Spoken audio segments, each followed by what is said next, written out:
and I'm the chair of this committee that's been working on the rules that we're going to talk about tonight. To my right is Ms. Brenda Ross, who's also a board member and a member of the committee.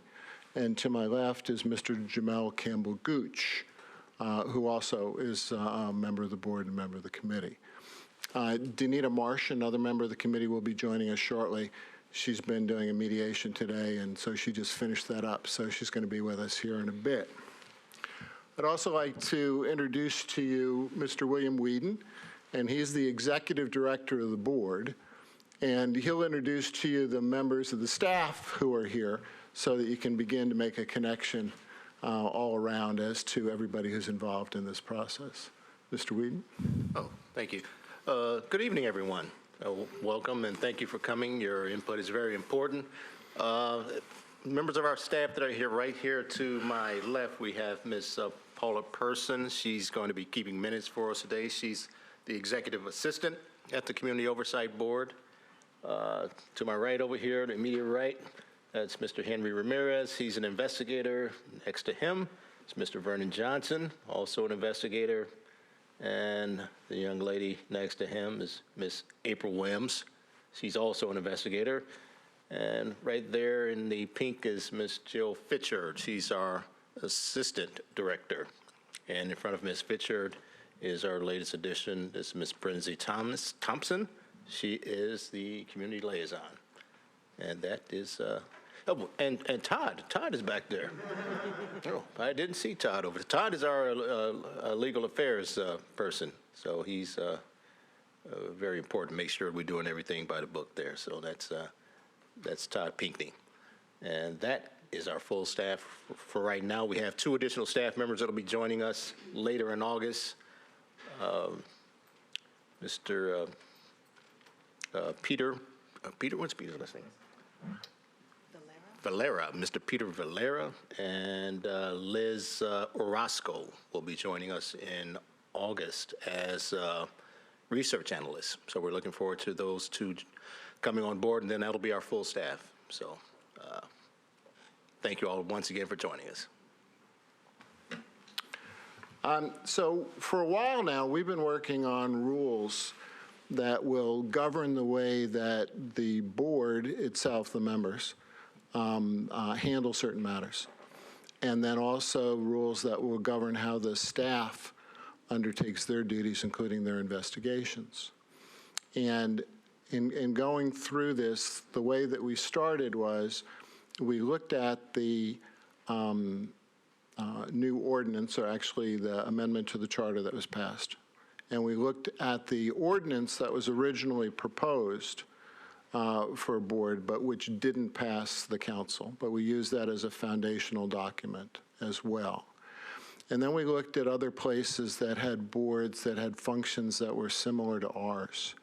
And we looked for what seemed to be the best sort of structure that would help us here and make it to be an effective body and an effective organization. And then we had a whole bunch of meetings with Mr. Whedon as the executive director and among our committee. And we talked a lot, and we looked at a lot of different issues, and we considered, you know, what we thought would make it clearer or better. And then that's the product that you have in front of you. So then we thought that it would be best to get input from the community that will see the operations of the board and of the staff, and to get thoughts and input from you as to how we could do this differently, hopefully how we could do this better. And we've gotten a number of written comments over the last couple of weeks that were very helpful and gave us other things to think about and pointed out things that needed to be considered, needed to be addressed, and I expect that those will happen too. So tonight, what we're asking is for those of you who are going to speak, and we have 4 people already who have signed up, to come up and speak for 5 minutes and to talk about the rules, because that's the focus of what we're trying to do now. We're trying to finish up the rules with your input And then the committee is going to meet again next week, a week from tonight, over in the other Metro office building in the Davidson Room, where we're going to talk through what we've learned from the input both in writing and tonight, and then make revisions to the rules. And within the committee itself, finalize what we think would be the best product. And then from there, we will take those to the board, and the board will be meeting on August 28th, and it's going to be meeting over at the Lentz Center. And of course, you're invited to come over there too, and please do. And we will then be presenting our proposal to the board as to these rules, and the board will then be considering, and I expect will make final decisions on the rules and making whatever further revisions that the board thinks would be most appropriate. Right now, we are using the rules internally in this draft form that we have to kind of test drive them in order to see if there are any issues that can be identified from using them, to see if there's any adjustments that need to be made. You know, there were a number of things that we went through as we were discussing that we didn't know exactly, you know, what would work best. Like you've seen several time periods in the rules, like something's supposed to be completed within 30 days or 45 days or whatever. Until we actually start applying the rules and all like that, we don't know whether those time periods are best or functionally doable, or whether there'll have to be some changes. So what we expect is after we go through all of this process, and even after the committee makes a decision, after the board makes a decision, that down the road, we will probably come back and make some more adjustments to the rules. And so other thoughts and ideas that you all have along the way from what you're seeing and what you're hearing, we're wide open to hearing more from you. So don't consider this to be an end tonight, okay? This is an open invitation to everybody as to everything that we do. And we're very much interested in getting this right and in whatever you can do to help us to do our job better so that we can make this right, okay? So what we're going to do is we ask people to sign up in advance to speak and to talk for this 5 minutes, talk about the rules. And we have several people that have done that. There may be other people who come in and want to sign up and speak. That's okay, too. If there are other organizations who are here and after you've heard people speak and there hasn't been anyone who's speaking on behalf of them, then we're more than glad to let somebody else speak too and sign up. Even if you didn't think you were going to at the beginning, that's okay too. And we're scheduled here to go for 2 hours, taking a break after an hour or so if we're not completed. We don't have a lot of speakers tonight, so we might conclude earlier. But if we still have time, and if there are individuals rather than just representatives of organizations who would like to speak, if we got extra time, we'd be glad for you to come up and speak too, to talk about the rules. If there's anything else that you want to talk about other than the rules, please feel free to see Mr. Whedon or any of the members of the staff, and they'll be glad to help you out and discuss with you any other questions or issues or whatever that you have, okay? And then we're going to be going through this process with an entirely separate set of papers right after this is done. So we have also drafted a proposed memorandum of understanding for the workings of this Community Oversight Board with the Metro Police Department. And there's a need to have an understanding and have some kind of working relationship because the police department will have information that we will need in order for us to do our jobs. And instead of dealing with that on a case-by-case basis, it will work best, we believe, by having an agreement with the police department as to how these two groups will work together when there's a matter that's within our jurisdiction. So we will be sending that out later this week, the same way that we did with this, to the organizations, again for input, with dates in there for a response, and then having another public forum like this in order to discuss that MOU. And we'll then go through the process where the committee will meet again and then the board will meet again. One thing that will be different is, though, is that's just a proposal that we're going to come up with. The board side of how we think things should work. And then that will then get negotiated with the police department. And so that's going to be different from the rules. Once the rules are done, we're ready to roll. We don't have to talk to the police department or anybody else about them. We can roll on them. But with the MOU, that's something we're going to have to negotiate, so we're just finalizing our side of that for a proposal, and then we'll go from there. Okay? Also, there's a sign-up sheet back there for non-speakers, just people who are interested in the Community Oversight Board and its function, so that we can reach out to you, so that you can help us along the way. And if you want to make sure that you get information from us and all like that, rather than just checking the website and all like that, please sign up there in the back before you leave tonight. Okay. Miss anything? Yeah. Yeah.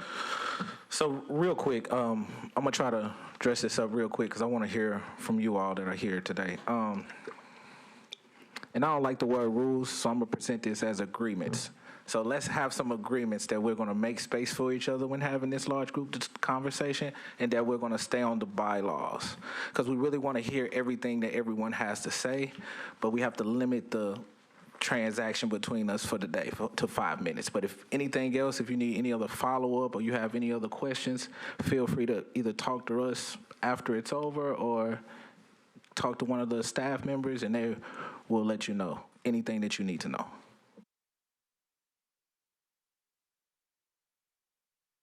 All right. So Melissa Cherry, if you'd come up and join us first. And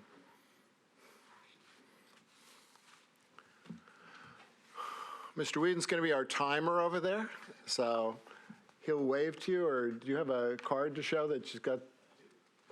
2 minutes. All right. And then the bullhorn goes off after that. All right, Ms. Cherry, and Ms. Cherry is from Community Oversight now. Thank you for having this public comment section.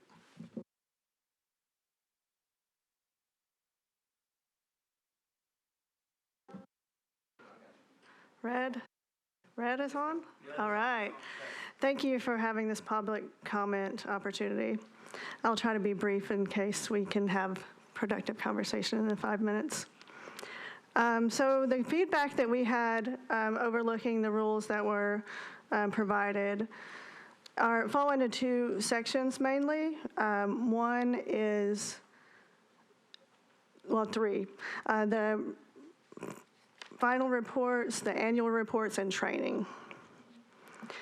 So regarding the individual reports, and specifically any report whose resolution is by policy exoneration, I'm not sure which section in the rules that is, but so if a complaint is resolved by policy exoneration, in other words, it's found that the officer was acting within the scope of a particular policy, we would prefer that all policy exoneration rulings trigger some level of review by the analyst of that particular policy, whether that be comparing it to national policies among other departments across the country, or statistics that might show a way that that policy might be contributing.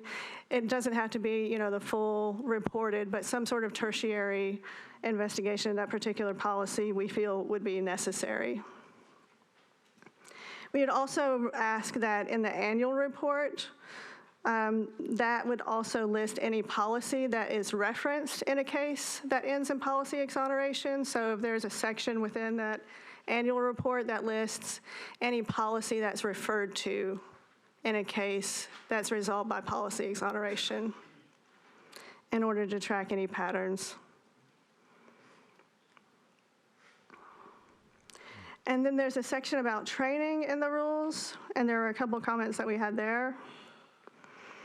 It seemed as though the way that this is written, that organizations that you'll request training from would have to have within the mission of their organization, law enforcement oversight specifically.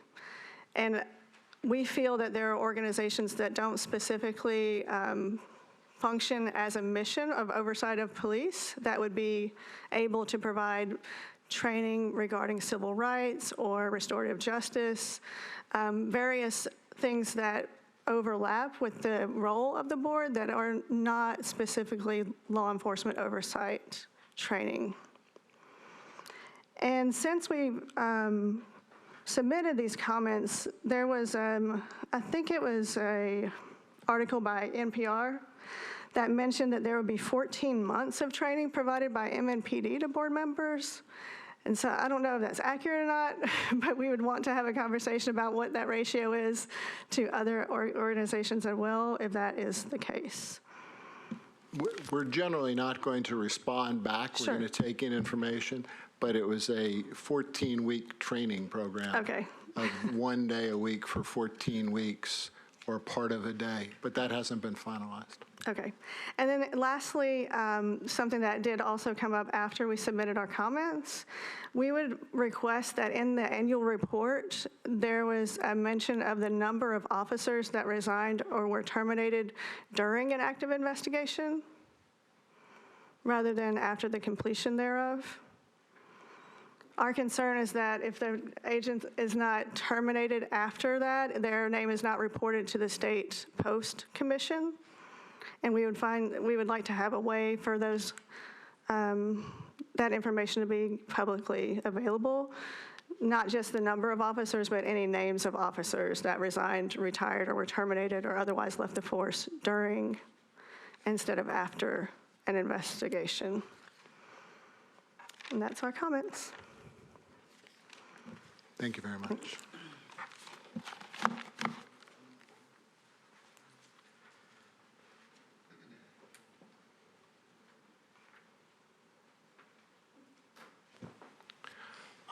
Next is Anna Albescu. Did I pronounce that right? Yeah. Okay.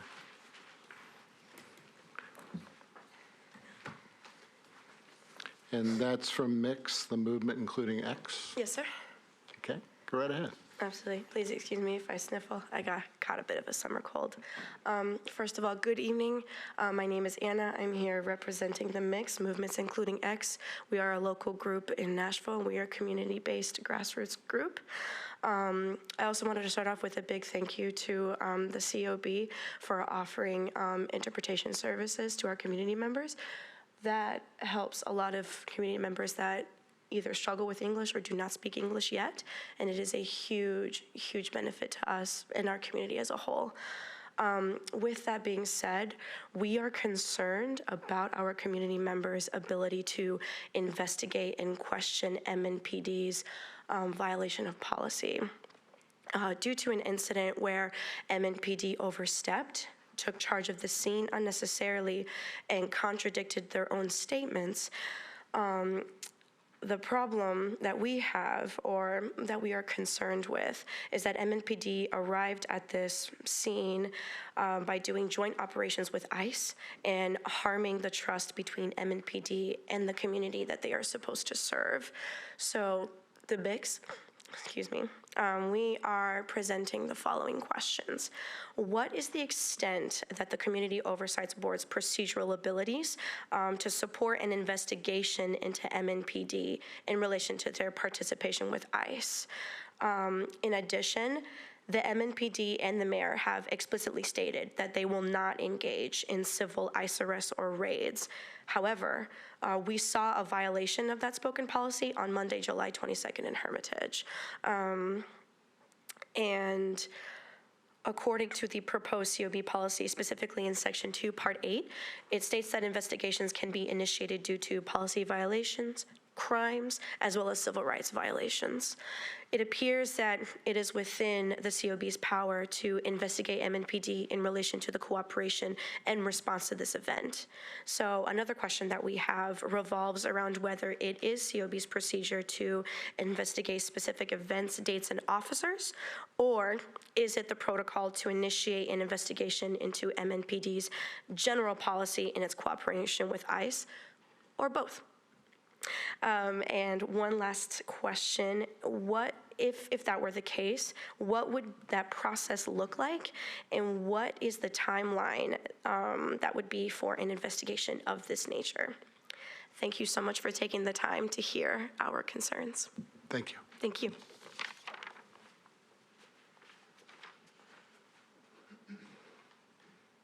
All right, number 3 is Brandon Tucker from the ACLU.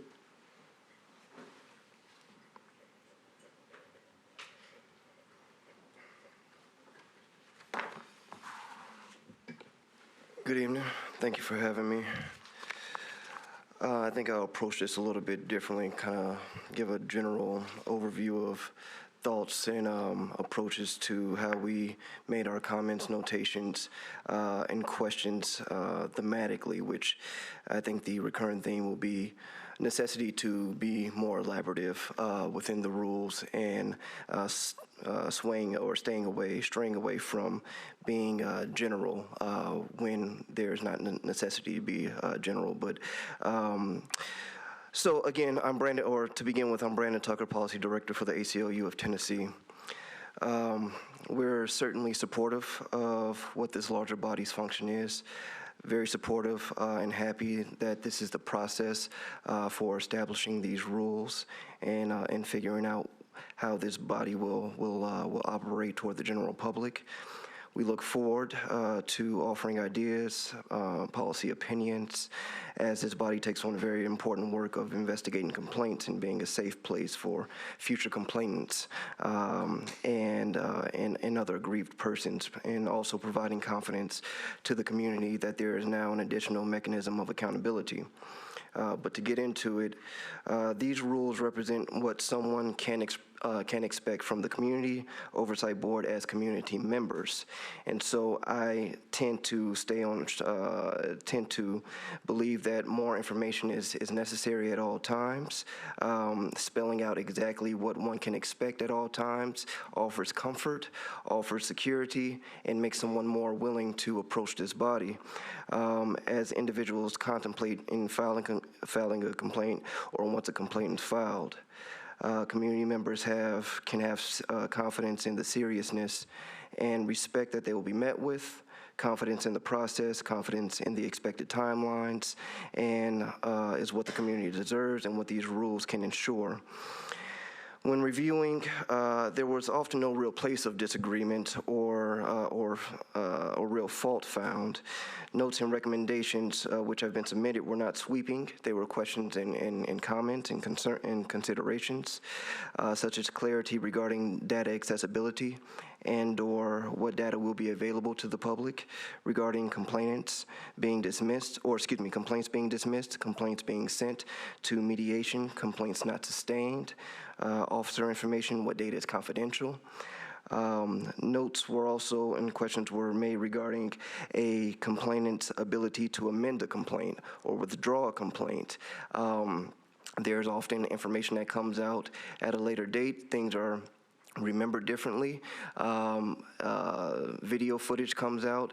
This should be a space where a complainant is able to amend a report or complaint to this body. I believe more information is needed within the rules to explain the mediation process. I could imagine that the mediation process is one that will be utilized often, and within that, I think there should be absolute clarity in what that entails. In reviewing my notes that I submitted, I misunderstood a section where I believed it made mention of attorneys being present at mediation. It does not say that, but I believe the rule should state who can be present at the mediation. Is law enforcement allowed to have a union representative or attorney with them? Is it a closed meeting? Will minors be accompanied by a guardian or adult? Will there be any record kept of mediation? We raise these questions because mediation offers an opportunity for both law enforcement and the community members to better understand one another, and there must be safeguards to ensure the likelihood of that to occur. Lastly, we're happy that this body has the ability to make recommendation to MNPD policy, and also the ability to publish policy advocacy reports.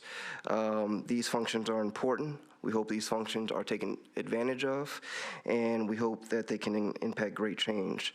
So in closing, we look forward to assisting where we can, being a partner in the future, and being a resource where we can. But we're very supportive of this process, and we look forward to working with you all in the future. Thank you. Thank you very much. All right, and then Kate briefs of showing up for racial justice.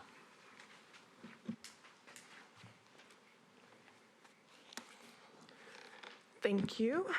I'm going to be super informal because that's just how I am. So this will be fun. My primary concern is access to these resources for the community as I've gone through and just, again, I didn't read every word. Like, let's be honest, it's a lot of jargon. But my concern is that folks don't have access, and that my primary concern is that folks in the community don't have access to these services. So the first concern that I have is in section 2, point A, paragraph 2.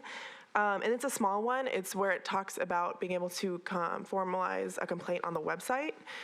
For a lot of folks, I just request that the website has a button on every page that can provide safety and security. So that if someone in the home or at the office, if I'm on this website and I'm filing a complaint and I work maybe at the office, at the police office, maybe I'm in a domestic violence situation, someone comes in the room, I can quickly hit the button. It's a safety feature. It's very easy. So that's the first request. Next point is, or question really is within the next page, section B, section 2, point B. And this may be my not understanding super clearly is the 10 action will be taken within 10 calendar days of receipt.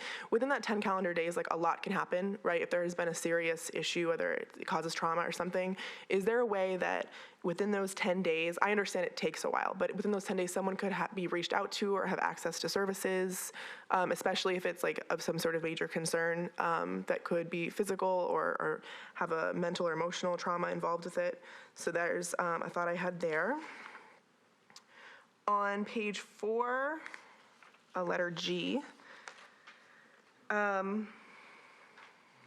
This next question I have, it really ties to the overarching theme is like, when will the community be informed on a large scale? I don't necessarily mean like just at the community oversight board meetings, but when it says all intake investigations that have not been stayed or referred have to be submitted within 45 days.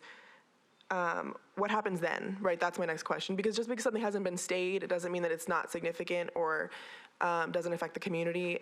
And that just might be my not understanding that quickly. But my understanding later, as I read on the next page, if something's not sustained, it could be because it isn't necessarily against the police rules. So my question is, if somebody makes a complaint about an interaction with an officer or someone who works on the staff and it isn't inherently against the police office, the rules, what happens then, right? Does that just disappear into a file folder, or is that something that can be brought up in a meeting or can be later at the end of the year addressed, like all of the unsustained complaints that have been filed? I had a thought on the next page, not specific to any point, just to make sure that during this process, there were very multiple ways someone could file a complaint. Is there a way that we can ensure that that person's name, whoever filed that complaint, is completely left confidential until the end of the report, or permanently too? I mean, emails float around. I have a ton of emails that maybe I shouldn't have access to, right? And people's names are just floating around. That's a concern for their safety if it gets out that they filed a complaint against someone on the force. Mr. Sweeney, you mentioned in the beginning that these community gatherings and these rules will be readdressed regularly. And I wholeheartedly believe that that's the intention of this, the three of you. But if the board changes, can we put in somewhere how often the rules will be readdressed by the community? Because if y'all aren't there next year, like, and they don't want to readdress the rules, and I do, and that doesn't, like, I'm really nobody, so they could just be like, well, that's a nice story, Catherine, move on. So,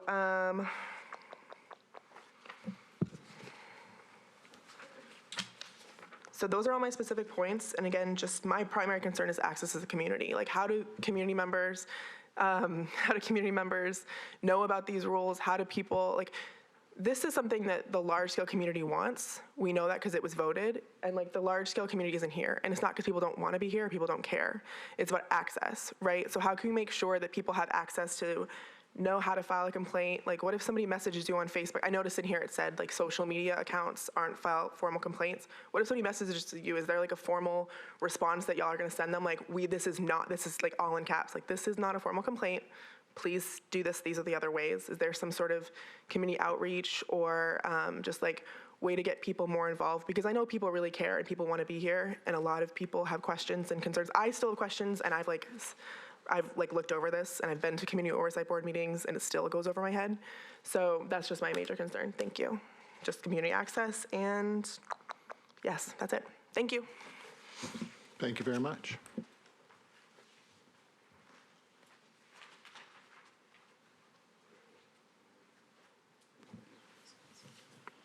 Okay, are there any individuals who would like to speak? Anybody else want to tell us anything about the rules or any other thoughts as to what else we can do, how we can make them better? Sure, come on up.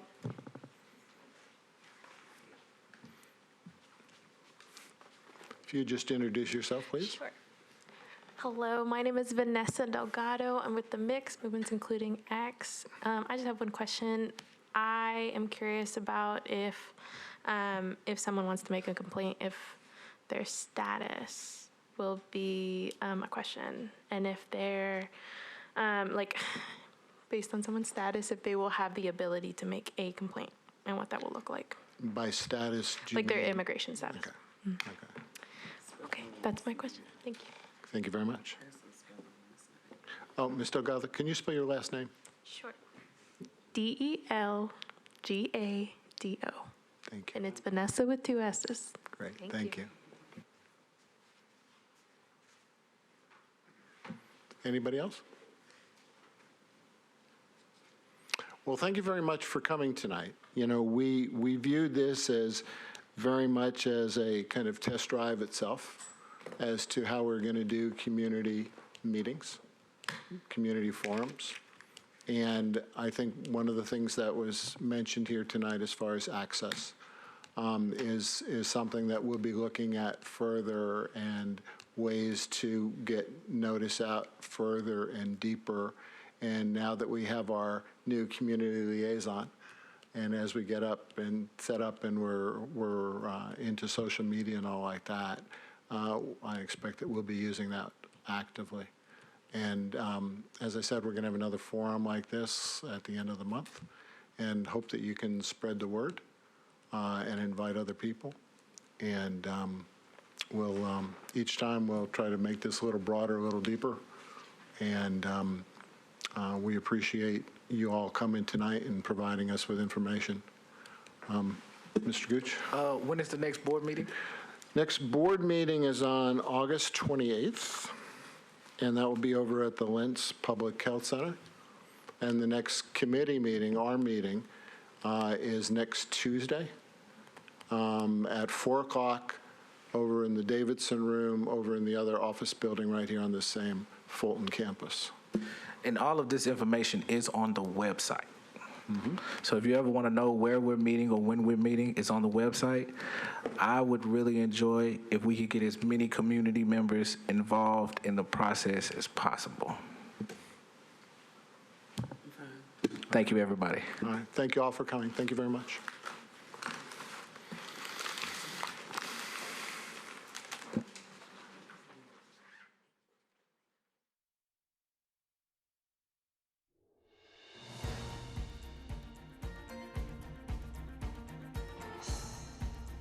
This has been a service of the Metro Nashville Network.